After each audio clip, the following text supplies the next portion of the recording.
দেখেন দুইটা কথার মধ্যে মিলমিশ কোথায় আমি বুঝলাম না।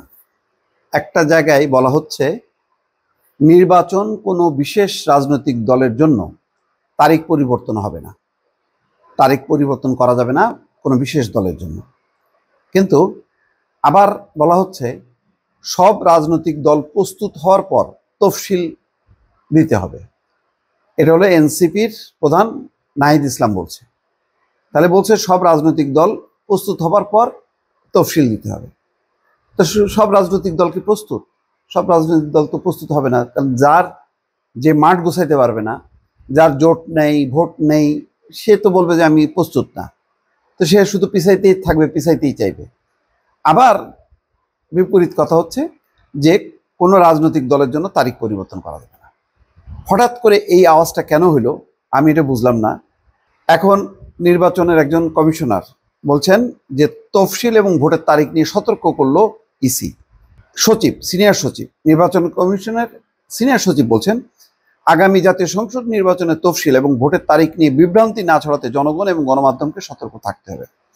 একটা তো আসছেই যে এনসিপি প্রথম বলছে যে বেগম খালেদা জিয়ার অসুস্থতাকে মাথায় রাখতে হবে এবং তফসিল সেইভাবে যেন ঘোষণা করা হয়।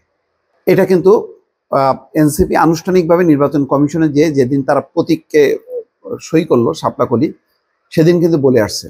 আজকে বলছে যে একই কথা, তার মিল আছে যে সব রাজনৈতিক দল প্রস্তুত হওয়ার পর। সব রাজনৈতিক দল প্রস্তুত হবে কিসের জন্য? মানে আসন ভাগ বটরা এগুলি কি নির্বাচন কমিশনের দেখার দায়িত্ব?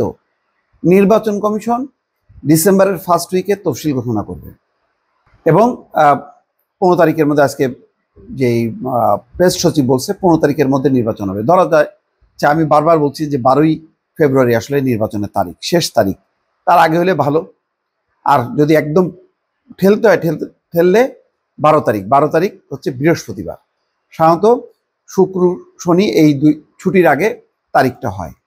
তো সেই হিসাবে 12ই ফেব্রুয়ারি আমি ধারণা করছি। তো এনসিপির কথাগুলি মানে বোঝা যাচ্ছে না। এনসিপির প্রধান নাহিদ ইসলাম যেটা বলছেন যে সব রাজনৈতিক দল প্রস্তুত হবার পর, এই প্রস্তুতিটা কখনোই শেষ হবে না। বিএনপি কি প্রস্তুত? বিএনপি কি প্রস্তুত না। বিএনপির এখনো নিজের মানে দলের প্রার্থীতা চূড়ান্ত হয়নি, প্রাথমিক খসড়া হয়েছে কিন্তু চূড়ান্ত হয়নি। যাদেরকে শরিককে দেবে প্রায় 27 কি 28টা সিট দেবে, সেটাও কিন্তু ফাইনাল হয়নি। তাহলে সেই অর্থে তো তারাও প্রস্তুত না। তাহলে এখন কি সেই কারণে কি নির্বাচন পিছাইতে হবে? আর কোথায় পিছাবে? পিছাইলে তো 1 মাস পার হয়ে যে চলে যাবে সেই মার্চ এপ্রিলে। তো ওইটা কি মানে নির্বাচনের সময়, ভোটের সময়? এর মধ্যে তো জটিলতা আসতেই থাকবে। এবং আমির খসরু মাহমুদ চৌধুরী কি বলছে যে খালেদা জিয়ার অসুস্থতার সাথে নির্বাচনের তারিখ আগানো পিছানো কোনো সম্পর্ক নেই। খুব ভালো কথা, নির্বাচনের মতন হবে। আর কোনো ব্যক্তি, অবশ্যই বেগম খালেদা জিয়া বিষয়টা আলাদা, কিন্তু মানে বেগম খালেদা জিয়ার কারণে তো যদি নির্বাচন পিছায় বা অন্য কোনো পরিস্থিতি হয়, তখন তো বিষয়টা আবার খারাপ দেখাবে, দোষারোপের একটা রাজনীতি শুরু হবে। সুতরাং নির্বাচন কমিশনের শিডিউল অনুযায়ী নির্বাচন হওয়া উচিত। রাজনৈতিক দলগুলো ওই শিডিউলটা মাথায় রেখে তার প্রস্তুতি নেওয়া উচিত, অন্য কোনোভাবে না। এই হচ্ছে মোদ্দা কথা। কেন এরকম ডান বাম কথাবার্তা আসতেছে, এতে তো মানুষ আরো বিভ্রান্ত হচ্ছে। এমনিতেই একটা কিন্তু রিউমার আছে যে নির্বাচন কি এই সব পরিস্থিতির কারণে পিছায় যাবে।